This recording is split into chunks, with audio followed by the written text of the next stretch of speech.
تاریخ انسانیت کا وہ سنہرا دور تھا، وہ انتہائی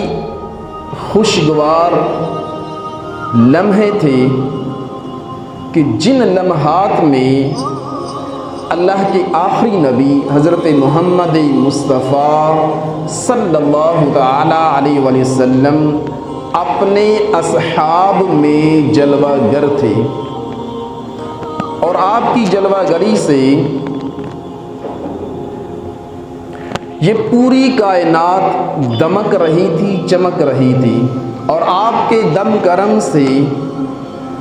اخلاق عالی بھی بلند مقام پر تھے، اور آپ کا وہ سنہری دور تھا کہ جس میں احکام شرع دیگر ادوار کے اعتبار سے ان کا ایک نرالا انداز تھا، ایک جداگانہ انداز تھا۔ اسی طرح صحابہ اور تبع تابعین کا دور بھی دور نبوی کی یاد دلاتا ہے،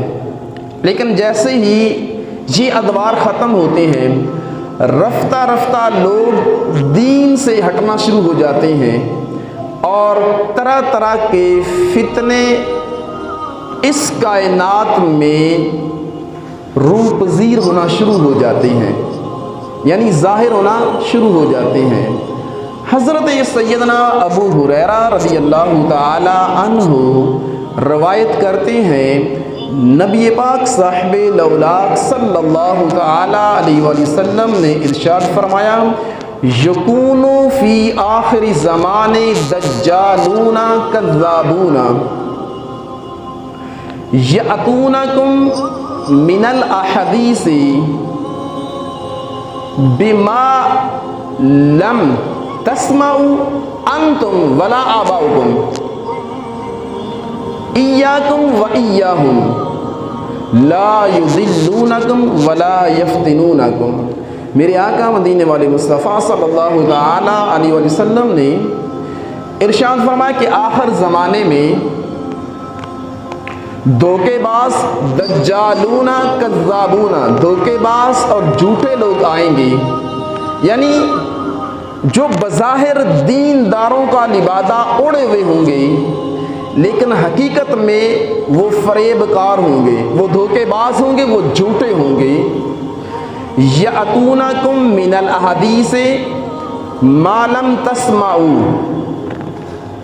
انتم ولا آباؤکم، یعنی وہ تمہارے سامنے ایسی باتیں لے کر کے آئیں گے جن کو تم نے نہ ہی تمہارے آبا نے سنی ہوں گی۔ ایاکم و ایاہم، تو ان سے بچنا، لا یضلونکم، کہ کہیں وہ تمہیں گمراہ نہ کر دیں، لا یفتنونکم، کہ کہیں وہ تمہیں فتنے میں مبتلا نہ کر دیں۔ تو اس حدیث پاک سے یہ بات روز روشن کی طرح عیاں ہو گئی کہ دھوکے باز بھی آئیں گے، دجال بھی آئیں گے، جھوٹے لوگ بھی آئیں گے، اور ان کا جو لبادہ ہوگا وہ لبادہ بھی مذہبی ہوگا، وہ لبادہ بھی دینداروں کا ہوگا، اور ان سے بچنا ہے۔ تو ان سے بچنے کی ایک ہی صورت ہے کہ ہم ایسے لمحوں میں گزر رہے ہیں کہ جہاں ہر طرف فتنوں کا دور ہے، کبھی کوئی نیا فتنہ جنم لیتا ہے تو کبھی کوئی فتنہ جنم لیتا ہے۔ تو ایسے عالم میں نجات کا صرف ایک ہی راستہ ہے، وہ یہ ہے کہ ہم اپنے بزرگان دین، ہم اپنے اسلاف کے طرز عمل کو، ان کی طرز سیرت کو مضبوطی سے تھام لیں، اس لیے کہ انہی لوگوں کے ذریعے سے دین اسلام کی بقا ہے، اور انہی لوگوں کے ذریعے سے امت مسلمہ کی بھی بقا ہے، اور بندے کے عقائد کی بقا ہے، اس کے ظاہر و باطن کی اعمال جو ہیں ان کی بقا بھی انہی لوگوں کے ساتھ نسبت ہونے کی وجہ سے، ان کے بتائے ہوئے راستے پر چلنے کی وجہ سے ہی نجات کا ذریعہ مل سکتا ہے، ادروائز کوئی اور راستہ نہیں ہے۔ وگرنہ جس طرح قرب قیامت کا دور چل رہا ہے اور ہم آئے دن الیکٹرانک میڈیا اور سوشل میڈیا کے ذریعے کتنے ہی ایسے فتنوں کے بارے میں ہمیں آگاہی ہوتی رہتی ہے، ہمیں پتہ چلتا رہتا ہے کہ کبھی کوئی فتنہ جنم لیتا ہے، کبھی کوئی فتنہ جنم لیتا ہے، اور ایسے عالم میں بچنا بہت مشکل ہو جاتا ہے۔ تو ہمیں اپنے اسلاف کی طرف نگاہ ڈالنی چاہیے، ان کی سیرت کو دیکھنا چاہیے، ان کے کردار کو دیکھنا چاہیے، ان کے عقائد کو دیکھنا چاہیے، ان کے اعمال کو دیکھنا چاہیے کہ ان کے عقائد کیسے تھے، ان کے اعمال کیسے تھے، ان کا ظاہر و باطن کیسا تھا۔ تو ظاہری بات ہے جب ہم ان کے بارے میں جانیں گے تو ہمیں پتہ چلے گا۔ اور یہ وہ ہستیاں ہیں کہ جن کے بارے میں شیطان بھی عاجز تھا۔ چنانچہ قرآن پاک میں رب ذوالجلال شیطان کا قول نقل کرتے ہوئے ارشاد فرماتا ہے، قال فبعزتک لأغوینہم اجمعین۔ شیطان اپنے رب کو چیلنج کرتے ہوئے کہتا ہے لأغوینہم اجمعین، کہ میں ان سب کو گمراہ کروں گا، میں ان میں سے کسی کو نہیں چھوڑوں گا، مگر الا عبادک منہم المخلصین، مگر ان میں سے تیرے وہ بندے جو تیرے چنے ہوئے ہیں، جو تیرے منتخب شدہ ہیں، جو تیرے ہاں مقبول ہیں، ان بندوں پر میرا کوئی زور نہیں ہوگا۔ تو ہمیں بھی ان لوگوں کی پیروی کرنی ہے کہ جن لوگوں کے بارے میں شیطان بھی کہتا ہے کہ میں ان سے عاجز ہوں۔ اور ان ہستیوں میں سے ایک ہستی حضرت سیدنا داتا گنج بخش علی حجویری رحمۃ اللہ تعالی علیہ کی بھی ہے۔ آپ کا 979واں جو ہے وہ عرس مبارک وہ جاری ساری ہے، اور آپ کی پیدائش افغانستان کے علاقے حجویر میں ہوتی ہے۔ 400 ہجری آپ کی سن پیدائش ہے، اور سن وفات آپ کی 465 ہجری ہے۔ آپ ایک علمی خاندان سے تعلق رکھتے ہیں، آپ سید گھرانے میں آپ آنکھ کھولتے ہیں، اور آپ کے والد ماجد بھی اپنے زمانے کی بہت بڑے عالم دین تھے، زاہد تھے، متقی تھے، پرہیزگار تھے، اور یہی عالم آپ کی والدہ کا تھا۔ چنانچہ آپ نے علم دین سیکھنے کے لیے بہت سارے علاقوں کا سفر کیا، اور پھر آپ نے ابو الفضل محمد بن حسن الختلی رحمۃ اللہ تعالی علیہ آپ سے بیعت حاصل کی، اور آپ کی بیعت کر کے آپ ہی کے حکم سے آپ نے اپنے ملک کو چھوڑا، اور ہجرت کرتے ہوئے آپ یہاں بر صغیر کے اس علاقے میں لاہور شہر میں آ کر آپ نے راوی کے کنارے پر آپ نے اپنا ڈیرا لگایا، اور یہاں آ کر پھر آپ نے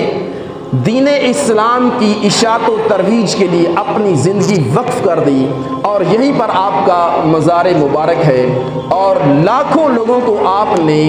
علم کے نور سے، اسلام کے نور سے آپ نے منور فرمایا۔ کتنے ایسے جو گمراہ تھے، جو بد اعمالیوں میں مبتلا تھے، آپ کی صحبت سے رب ذوالجلال نے ان کو سیدھے راستے کی ہدایت عطا فرمائی۔ اور یہ فیض 1000 سال ہونے والا ہے جو آپ کی زندگی میں جاری و ساری تھا، آج بھی اللہ کے فضل سے آپ کا روحانی فیض جاری و ساری ہے، اور دنیا بھر سے لوگ آپ کے مزار پر حاضر ہوتے ہیں اور فیض و برکات حاصل کرتے ہیں۔ چنانچہ میں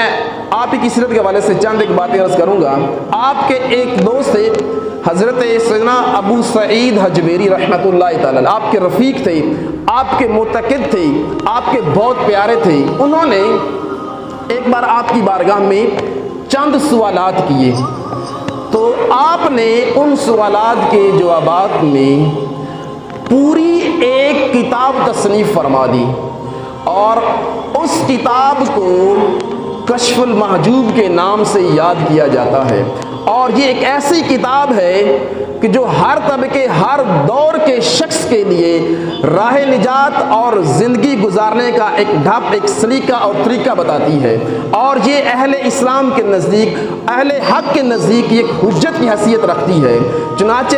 آپ نے جو کشف المحجوب کتاب لکھی تھی، اسی سے میں چند ایک باتیں عرض کرنے کی کوشش کروں گا۔ اسی کتاب میں آپ نے انسان کے، مسلمان کے جو بنیادی عقائد ہوتے ہیں، جو بیسیکل جو عقائد ہوتے ہیں، جس کے ذریعے بندے کا عقیدہ، بندے کا نظریہ درست ہوتا ہے، وہ آپ نے بیان فرمائے ہیں۔ اور اسی طرح آپ نے انسان کے ظاہر و باطن کو سنوارنے کے طریقے بھی اس کے اندر تصنیف فرمائے ہیں، کہ جس سے انسان اپنے ظاہر کو بھی سنوار سکتا ہے، اپنے باطن کو بھی سنوار سکتا ہے، اور یوں وہ اپنے رب ذوالجلال کے ہاں مقبول بندہ بن سکتا ہے۔ تو میں عقائد سے شروع کروں گا۔ چنانچہ عقائد کے حوالے سے صرف میں ایک ہی بات عرض کروں گا کہ اہل سنت کا یہ ایک متفقہ، یہ ایک عقیدہ ہے کہ آخری نبی حضرت محمد مصطفیٰ صلی اللہ تعالیٰ علیہ وسلم بلا شک و شبہ اللہ تعالیٰ کے ہاں سب سے زیادہ بلند مرتبہ ہیں، آپ سب سے زیادہ عزت والے ہیں، اور آپ سے سب سے زیادہ رب ذوالجلال راضی ہے۔ آپ کے بعد دیگر جتنے بھی انبیاء اور رسل ہیں ان سب کا مرتبہ آپ کے بعد آتا ہے۔ اس کے بعد جتنے مقرب فرشتے ہیں ان کا مقام و مرتبہ ہے۔ انبیاء اور رسل کے بعد انسانوں کے اندر سب سے جو افضل ہیں وہ حضرت سیدنا ابو بکر صدیق رضی اللہ تعالی عنہ ہیں، اور اسی طرح بالترتیب جو ہمارے خلفائے راشدین ہیں، ان کے بعد حضرت سیدنا فاروق اعظم، ان کے بعد حضرت سیدنا عثمان غنی، اور ان کے بعد حضرت سیدنا علی المرتضیٰ شیر خدا کرم اللہ تعالی وجہ کریم ہے، اور اسی کے ساتھ پھر عشرہ مبشرہ، پھر حسن حسین، اہل بدر و احد، اس طرح بیت رضوان والے، یوں ان کا جو ہے وہ درجہ بیان کیا گیا ہے۔ اور اس کے بعد جتنے بھی اصحاب کرام ہیں ان سب کا درجہ ہے۔ میٹھے پیارے اسلامی بھائی یاد رہے، جب آپ نے کشف المحجوب کو تصنیف فرمایا تو اس میں آپ نے جب خلفائے راشدین کا تذکرہ فرماتے ہیں تو 7ویں باب کے اندر جا کر آپ نے خلیفہ اول حضرت سیدنا ابو بکر صدیق رضی اللہ تعالی عنہ کا تذکرہ خیر فرمایا، اور اس انداز سے تذکرہ فرمایا کہ حضرت سیدنا ابو بکر صدیق رضی اللہ تعالی عنہ نبی پاک صاحب لولاک صلی اللہ تعالی وسلم کے خلیفہ اول ہیں، اور انبیاء کے بعد جو سب سے زیادہ مرتبہ ہے، جو سب سے بڑا رتبہ ہے، وہ حضرت سیدنا ابو بکر صدیق رضی اللہ تعالی عنہ کا مرتبہ ہے۔ اور اس کے بعد پھر دیگر جو اصحاب ہیں جو خلفائے راشدین ہیں بالترتیب آپ نے ان کا تذکرہ فرمایا ہے۔ اور 8ویں باب میں جا کر جہاں پر یزید کا تذکرہ ہوتا ہے وہاں پر میرے داتا فرماتے ہیں کہ یزید ابن معاویہ علیہ ما یستحق اخذہ اللہ دون ابیہ، آپ نے ارشاد فرمایا کہ یزید بن معاویہ اسی چیز کا حقدار ہے جو اس نے کیا ہوا ہے، اللہ تعالیٰ اسے ذلیل کرے، اخذہ اللہ، اللہ تعالیٰ اسے ذلیل کرے، دون ابیہ، اور حضرت سیدنا امیر معاویہ رضی اللہ تعالی عنہ اللہ پاک کے ہاں عزت والے ہیں۔ یعنی آپ نے یزید پر لعنت کی، رسوائی کی دعا کی، اور انہی کے ساتھ ساتھ آپ کے جو والد ماجد ہیں یعنی حضرت سیدنا امیر معاویہ رضی اللہ تعالیٰ عنہ، آپ کی انہوں نے دعا کی ہے کہ اللہ تعالیٰ ان کو مزید عزت سے نوازے۔ تو بعض لوگ یزید کی آڑ میں آ کر حضرت سیدنا امیر معاویہ رضی اللہ تعالیٰ عنہ کے بارے میں زبان درازی کرتے ہیں، تو حضرت سیدنا داتا صاحب نے یہ اس بات کی وضاحت کر دی۔ تو پتہ چلا کہ آج اگر کوئی بندہ امیر معاویہ رضی اللہ تعالیٰ کے بارے میں کوئی بات کرے گا، زبان درازی کرے گا، تو وہ داتا صاحب کے اس عقیدے سے ہٹ کر بات کر رہا ہے، تو پتہ چلا کہ وہ داتا صاحب کو نہیں مانتا۔ تو جس نے داتا صاحب کو نہیں ماننا گویا کہ اس کا عقیدہ درست نہیں ہے، کیونکہ ہمارے لیے وہ ایک معیار ہے کہ برے صغیر کے اندر بہت بڑی ہستی وہ گزرے ہیں، اور آپ کی علمیت نہ کسی کو شک و شبہ ہے، اور نہ ہی آپ کی ولایت میں کسی کو کوئی شک و شبہ ہے، اور آپ کی یہ کتاب ہر دور کے علماء کرام جو ہے وہ بطور حجت کے جو پیش کیا کرتے تھے، آپ ہی کی کتاب میں یہ بات لکھی جو میں نے ابھی آپ کے سامنے پیش کی ہے۔ لہٰذا میٹھے اور پیارے اسلامی بھائیو، ہمارا بھی عقیدہ یوں ہی ہونا چاہیے کہ حضرت امیر معاویہ رضی اللہ عنہ کے سمیت جتنے بھی اصحاب ہیں سب ہمارے نزدیک جو ہیں وہ عزت والے ہیں، اور کسی کے بارے میں کوئی زبان درازی نہیں کی جا سکتی۔ اسی طرح جس طرح تمام اصحاب جو ہیں عزت والے ہیں، وجاہت والے ہیں، مرتبے والے ہیں، اسی طرح جتنے بھی اہل بیت اطہار ہیں ہمارے نزدیک وہ بھی شان والے ہیں، ہمارے نزدیک ان کا بھی بڑا بلند مرتبہ ہے، اور ان کے آپس میں جو معاملات ہوئے ہیں ان کے بارے میں ہماری زبان خاموش ہے، ان کے بارے میں ہم کچھ بھی نہیں کہیں گے، کوئی جملہ ایسا نہیں کہیں گے کہ جس سے ان دونوں ہستیاں میں سے کسی بھی ہستی کی تنقیص ہوتی ہو، کسی کے بارے میں کوئی ایسی بات آتی ہو جو ان کی شان کو مجروح کرنے والی ہو۔ لہٰذا ہمارے نزدیک ہمارا یہ عقیدہ ہے کہ اہل بیت اطہار بھی ہمارے سر کے تاج ہیں، اور اسی طرح جو اصحاب ہیں میرے آقا نے خود ارشاد فرمایا اپنے صحابہ کے بارے میں کہ اصحابی کا نجوم، لہذا یہ ہمارے لیے راہ ہدایت کے ستارے ہیں۔ تو ہم ان میں سے بھی کسی کے بارے میں کوئی ہرزہ سرائی نہیں کریں گے، کوئی زبان درازی نہیں کریں گے۔ چنانچہ حضور داتا صاحب نے جہاں عقائد کی وضاحت کی، جہاں لوگوں کے عقائد کو درست کرنے کے جو فرمودات لکھے ہیں، وہیں پر انسان کی جو باطنی بیماریاں ہوتی ہیں جس سے انسان ہلاکت کی طرف چلا جاتا ہے، اس کے اعمال برباد ہو جاتے ہیں، ان کی بھی نشاندہی کی ہے۔ ان میں سے ایک کام ہے جسے کہتے ہیں خود پسندی۔ خود پسندی یہ ہوتی ہے کہ انسان کو رب ذوالجلال کی جانب سے کوئی نعمت ملتی ہے، اس کو کوئی مرتبہ ملتا ہے، فار ایگزامپل انسان کو مال ملتا ہے، دنیا کا مال ملتا ہے، اس کو حسن ملتا ہے، اقتدار ملتا ہے، وہ صاحب منصب بن جاتا ہے، اور پھر وہ اللہ کی عطا کو بھول جاتا ہے کہ یہ میرے رب کا عطا کیا ہوا ہے، یہ کسی وقت بھی مجھ سے چھن جائے گا، لہٰذا وہ اس سے بے خوف ہو جاتا ہے۔ اسے کہتے ہیں خود پسندی۔ اپنے حسن میں جو ہے وہ اتنا مگن ہو جاتا ہے کہ جب لوگ اس کی تعریف کرتے ہیں تو وہ اس کو اچھا لگتا ہے، تو یہ ہوتی ہے خوش پسندی۔ اور اگر کوئی بندہ اس کے اندر بھی مبتلا ہو جاتا ہے تو اس طرح جب وہ بندہ خوش پسندی کے اندر مبتلا ہو جائے گا، وہ اپنے اعمال سے ہاتھ دھو بیٹھے گا۔ رب ذوالجلال کے ہاں اس بندے کو ان کے جتنے بھی وہ اعمال ہوں گے ان کا کوئی فائدہ حاصل نہیں ہوگا۔ چنانچہ داتا صاحب کشف المحجوب کے اندر خلیفہ ثالث حضرت سیدنا عثمان غنی رضی اللہ تعالیٰ عنہ کے بارے میں ایک روایت نقل فرماتے ہیں کہ ایک بار آپ خلیفہ ہیں، یعنی وقت کے آپ امیر المؤمنین ہیں، تو آپ اپنے کھجوروں کے باغ میں کام کر رہے ہیں، اور جب آپ کام کاج سے فارغ ہوتے ہیں تو آپ لکڑیوں کا ایک جو گٹھ ہے وہ اکٹھا کرتے ہیں اور لکڑیوں کو اپنے سر پر رکھتے ہیں اور چل پڑتے ہیں۔ کسی نے کہا اچھا یہ اس وقت کی بات ہے جب آپ امیر المؤمنین ہیں اور آپ کے پاس 400 غلام ہیں۔ کتنے؟ 400 غلام ہیں، لیکن آپ نے اس کام کے لیے کسی بھی غلام کو نہیں بلایا، نہ حکم دیا ہے، بلکہ خود ہی لکڑیوں کے اس گٹھے کو اپنے سر پر اٹھایا اور اپنے گھر کی جانب چل دیے۔ چنانچہ کسی شخص نے کہا عالی جا یہ کام تو کسی غلام سے بھی لیا جا سکتا تھا، کسی مزدور سے بھی لیا جا سکتا تھا، اور آپ نے یہ لکڑیوں کا گٹھا جو ہے یہ خود ہی اپنے سر پر اٹھا لیا ہے اور خود ہی اپنے آپ کو آپ جو مشقت میں ڈال رہے ہیں، تو ایسا کیوں؟